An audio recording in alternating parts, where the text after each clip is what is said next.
Assalamualaikum warahmatullahi wabarakatuh.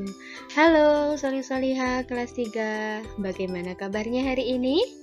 Alhamdulillah, semoga semuanya dalam keadaan sehat ya.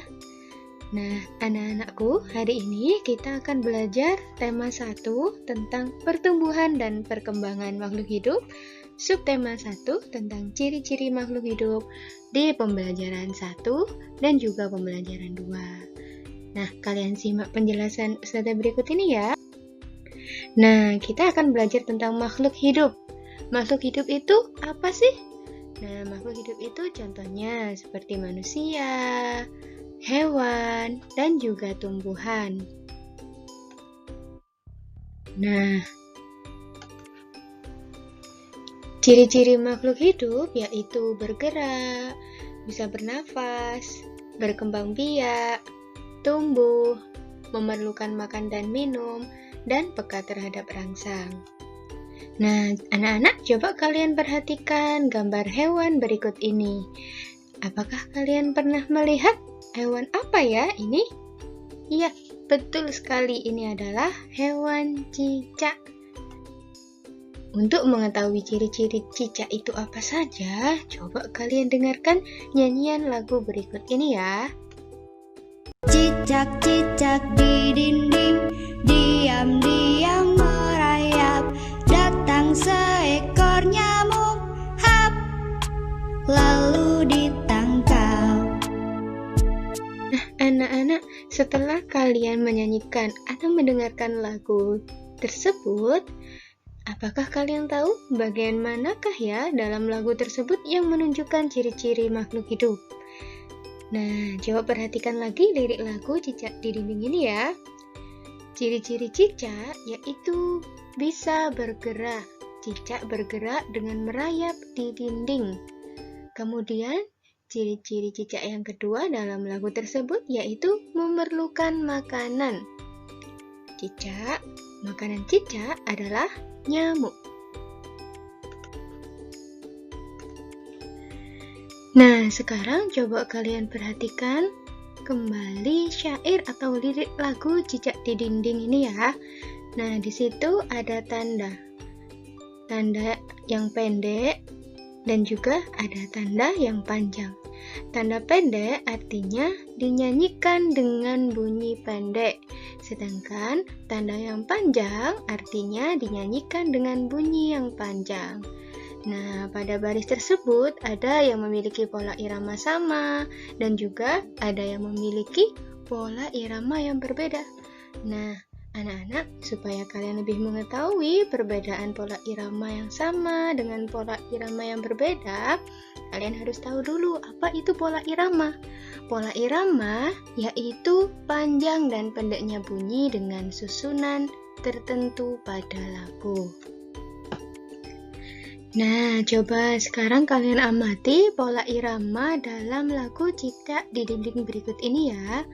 Kalian perhatikan pada syair yang pertama dan syair yang kedua memiliki pola irama yang sama karena ketukannya sama ya. Jadi ini pendek, pendek, pendek, pendek, pendek, pendek, kemudian yang terakhir panjang. Begitu pula dengan syair yang kedua.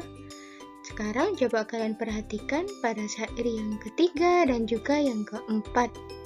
Nah, di situ ada perbedaan ya. Kalau yang pertama dan kedua tadi sama pola iramanya, tetapi untuk yang baris ketiga dan empat memiliki pola irama yang berbeda. Karena di sini ada pendek, pendek, pendek, pendek, pendek, kemudian panjang. Di sini yang keempat, yang terakhir panjang, kemudian pendek, pendek, pendek, kemudian panjang.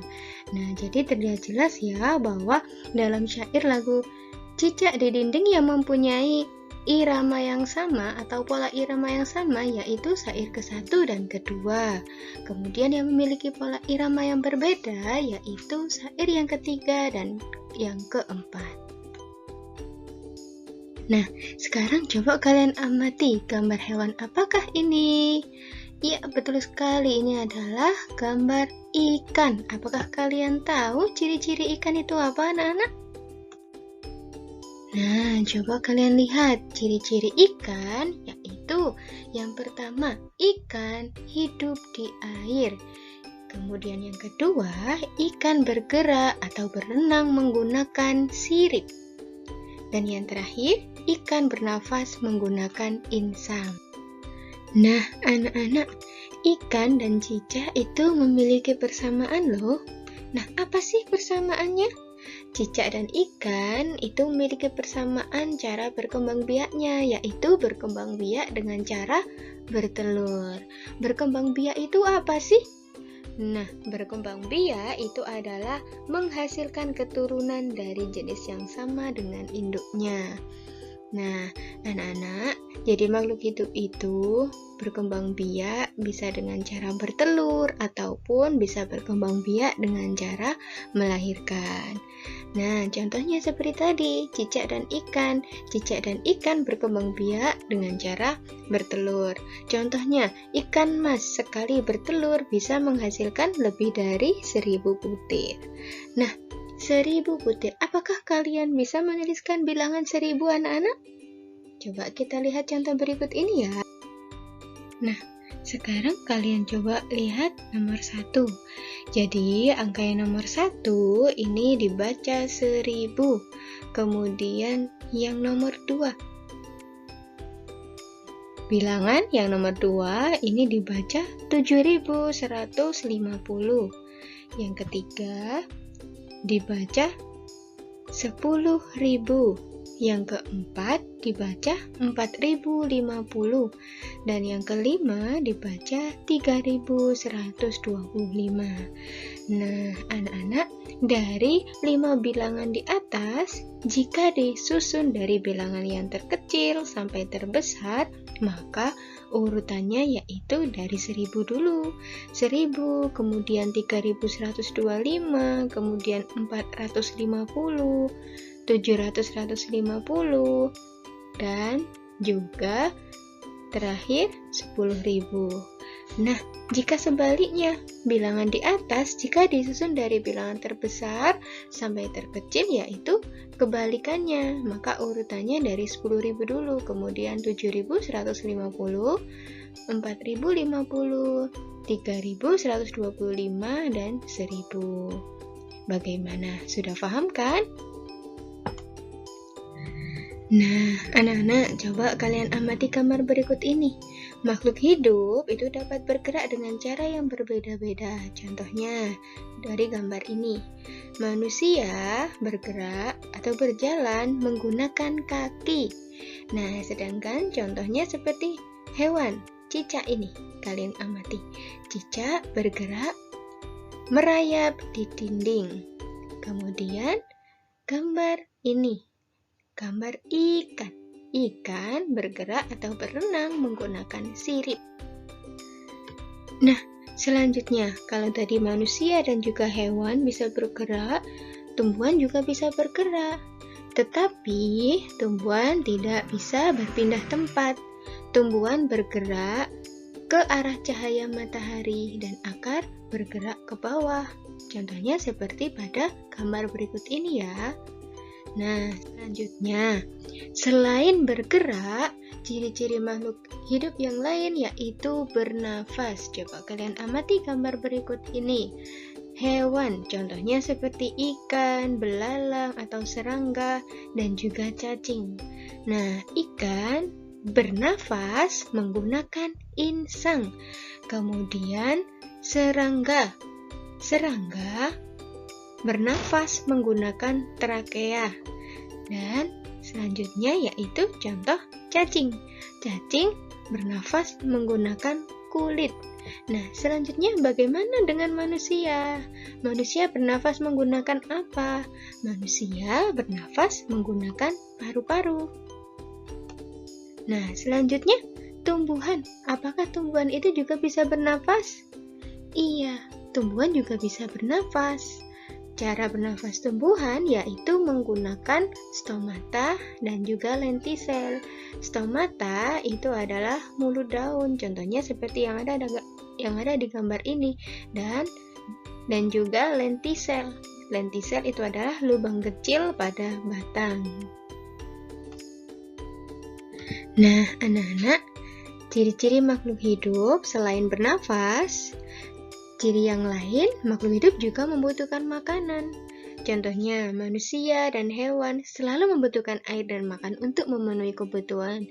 Dan tumbuhan pun juga sama. Tumbuhan justru bisa menghasilkan makanan sendiri dengan cara berfotosintesis. Nah, ciri lain makhluk hidup yaitu bisa tumbuh dan berkembang. Tumbuh artinya bertambah ukuran tinggi dan beratnya. Nah, ciri selanjutnya yaitu bisa berkembang biak. Makhluk hidup berkembang biak sesuai dengan caranya masing-masing. Berkembang biak itu adalah menghasilkan keturunan. Ada yang berkembang biak dengan cara bertelur, dan ada juga yang berkembang biak dengan cara melahirkan. Nah, contoh yang berkembang biak dengan bertelur itu apa? Contohnya seperti ayam, cicak, ikan, bebek, dan masih banyak lagi. Nah, kalau contoh berkembang biak dengan cara melahirkan apa saja? Contohnya seperti manusia, kemudian sapi, kelinci, kambing, dan masih banyak lagi. Nah, anak-anak, semua makhluk hidup yang ada di bumi ini adalah ciptaan Tuhan. Keragaman cara bergerak makhluk hidup juga karena kekuasaan Tuhan. Nah, karena itu kita wajib untuk mensyukuri. Apa sih hal yang dapat kita lakukan untuk mensyukuri keragaman makhluk hidup yang ada di bumi? Contohnya seperti yang ada di gambar ini. Yang pertama yaitu kita wajib untuk menjaga kesehatan tubuh. Kemudian kita menghargai kemampuan yang dimiliki teman. Dan yang terakhir, memelihara hewan peliharaan dengan cara memberi makan, memberi minum agar hewan dapat tetap hidup dan dapat berkembang biak dengan baik. Nah, anak-anak, sekarang kalian sudah paham kan tentang ciri-ciri makhluk hidup? Nah, sekarang supaya kalian lebih memahami tentang materi hari ini, kalian bisa berlatih mengerjakan buku paket tema 1 yang ada di halaman 6, 7, dan 8. Kerjakan di buku paket kalian masing-masing ya. Jangan lupa setelah kalian mengerjakan, silakan dikirim ke WA Ustadzah melalui Jabri ya anak-anak. Tetap semangat belajar. Terima kasih. Wassalamualaikum warahmatullahi wabarakatuh.